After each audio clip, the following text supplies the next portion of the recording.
Hello and welcome back to The Quiet Place. We left Job last time naked as a jaybird, having surrendered his hair and his fortune. He was sitting in the ashes, which is just about as low as a man can go without a shovel. If you missed the fun, go back and listen to part 1, The Great Cosmic Stripping, Naked Worship, and the Unsilent Complaint, part 1. You'll need the whole silly story. Now, the friends, those marvelous, miserable little gnats, have arrived and sputtered their idiotic little speeches, but Job, blesses his blistered heart, has had enough of the theology lesson.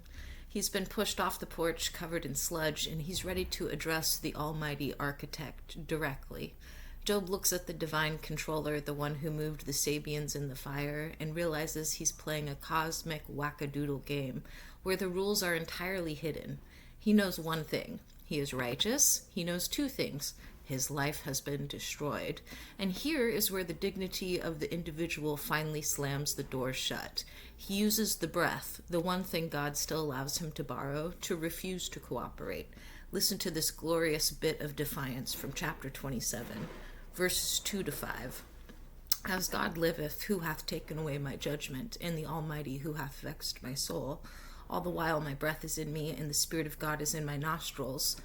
My lips shall not speak wickedness, nor my tongue utter deceit. God forbid that I should justify you. Till I die, I will not remove mine integrity from me. The implication is terrifyingly simple.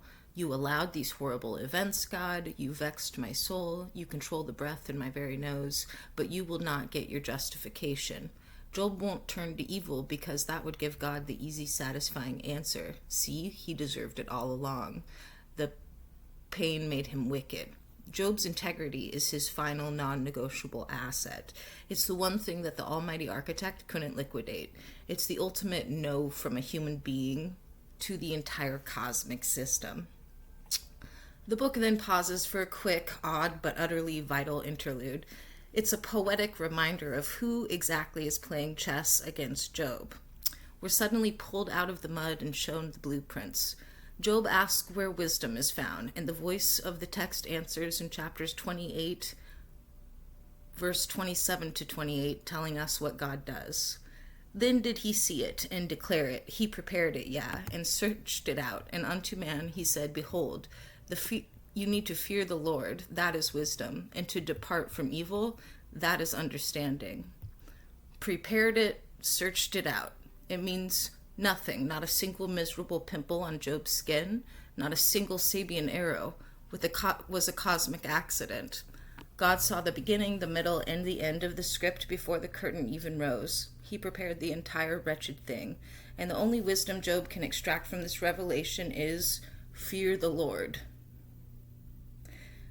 Now the pain stops being just cosmic and becomes a nasty little social embarrassment.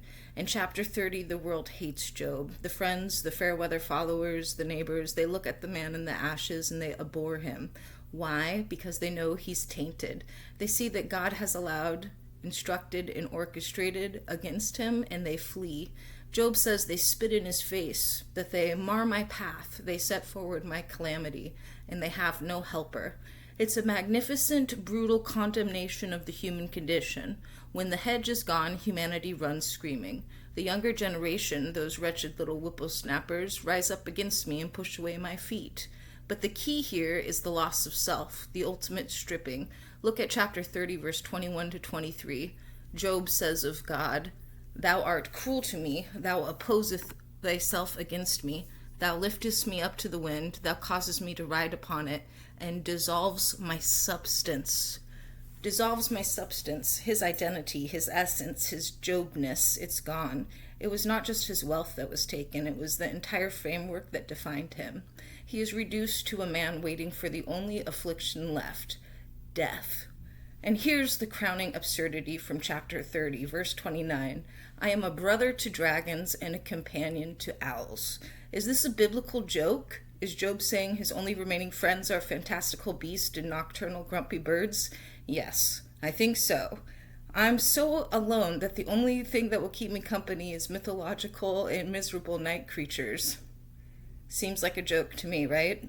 In chapter 42, we get the resolution. Job, having screamed his heart out, having maintained his integrity, and having accused the divine architect of being cruel, finally surrenders. He answers the Lord, chapter 42, verses 1 to 2.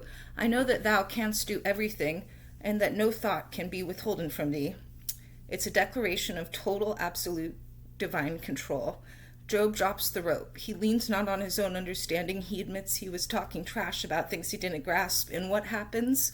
He is restored. The gold is doubled. The children are replaced. The sheep are returned. And in chapter 42, verse 17, we're told that he dies old and full of days. The lesson repeated across all of this is nothing is sacred. The goal is endurance. And God is in your nostrils. The very breath you take is under the Almighty's control. Endure the cosmic stripping. Endure the loneliness. The reward is on the other side, everybody. See you next week.